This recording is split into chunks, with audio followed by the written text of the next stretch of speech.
పట్టించుకోవాల్సిన అవసరం మంత్రులకి ఎమ్మెల్యేలకి మిగిలితే క్లాస్ పెట్టి ప్రభుత్వాలు వాళ్ళందరికీ ఏం చెప్పాలి ఏం చెప్పకూడదని ఆలోచించాలి. అయిపోయినాక టార్గెట్స్ చేసి సినిమా వాళ్ళని టార్గెట్ చేసి చెప్పడం చాలా తమాషా అయిపోయింది. ఈజీ అయిపోయింది. అంటే వీళ్ళు ఏం చేసినా ఊరుకుంటారు, ఏం చేసినా పడతారు అనేది చాలా ఎక్కువగా ఉంది. రైట్ కాదు. నిజంగా ఊరుకున్నంతకాలం ఊరుకుంటారు. తిరగబడే రోజు వచ్చినప్పుడు ఎప్పుడైనా తిరగబడతారు. తిరగబడే రోజు రాకుండా ఉండాలని, తిరగబడే పరిస్థితికి తేకుండా ఉండాలని వీళ్ళందరూ కృషి చేస్తారు. రెండో పాయింట్ ఇప్పుడు ఒక ఏకతాట మీదకి వచ్చారు. ఇది చాలా శుభపరిమాణం అంటున్నారు. కానీ అప్పుడు చంద్రబాబు అప్పుడు ఎవరో మాట్లాడలేదు. సినిమా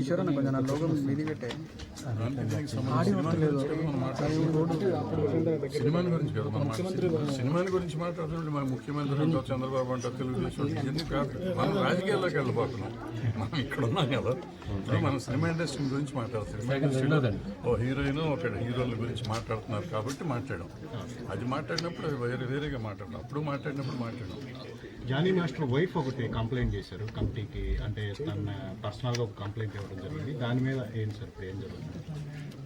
అంటే కమిటీ కంప్లైంట్ తీసుకోం. కమిటీకి వాళ్ళ విట్నెస్లు తీసుకుంటాం కానీ కమిటీ రిపోర్ట్స్ ఏం తీసుకోం. ఆవిడ రిపోర్ట్ ఇచ్చిన ఛాంబర్కి ఇచ్చాం. అంటే ఇప్పుడు దానికి సంబంధించి బయట పెట్టే అవకాశం ఉంది. మీరు ఫుల్ ఫ్లెడ్జ్ మరి రిపోర్ట్ రావాలంటే టైం పడుతుంది. Some time few days. ప్రధానంగా ఒక ఆరోపణ అంటే జానీ మాస్టర్ మీద మీరు పదవిని తొలగించారు కానీ ఆ అమ్మాయి కార్డు విషయంలో ఎలాంటివి తీసుకోలేదు అనేది ఒక విమర్శ ఉంది. దాని మీద ఏం కార్డు ఆ రోజు చెప్పాను, కార్డు ఇస్తున్నామని చెప్పారు కదా. యూనియనే చెప్పింది, నేను చెప్పాను మధ్యలో. యూనియన్ అంతకు ముందే వచ్చి కార్డు ఇచ్చేస్తున్నామని చెప్పింది. కార్డు కూడా రెడీ అయిపోయి ఉంది, ఇస్తారు.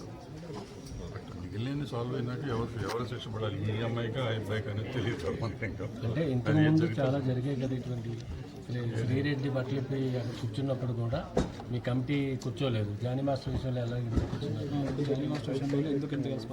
మీరు అనుకుంటే నా తప్పు కాదు. అది మీకు తెలియని విషయాలు మీరు ఎక్కువ మాట్లాడచ్చు. నట్టి కుమార్ కూడా అదే కామెంట్ చేశారు. ఆయన అంటే నేను సమాధానం చెప్పాల్సిన అవసరం లేదు. ఇప్పుడు మేమేం చేస్తున్నాం అనేది మీకు తెలియదు. మీరు తెలుసుకుంటే మాట్లాడండి. If you have enough knowledge or enough evidence in that please speak. నేను ఐ విల్ స్పీక్ అవుట్. కొన్ని మేము చెప్పకూడదు అనుకున్నా చెప్పుకోవాలి, చెప్పాలనుకుని చెప్తాం. ఇది కూడా మీడియాలో ముందు వచ్చింది కాబట్టి ఆ రోజు ప్రెస్ మీట్లో క్లియర్గా చెప్పాము. ప్రెస్ బయటకు వచ్చింది కాబట్టి మేము మాట్లాడాము, లేకపోతే మేము మాట్లాడమని చెప్పాం. మాట్లాడకూడదు కూడా, ఇప్పుడు కూడా మాట్లాడకూడదు.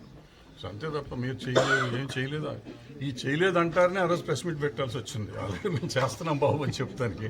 మీరు చేయలేదంటే నేనేం చెప్తాను.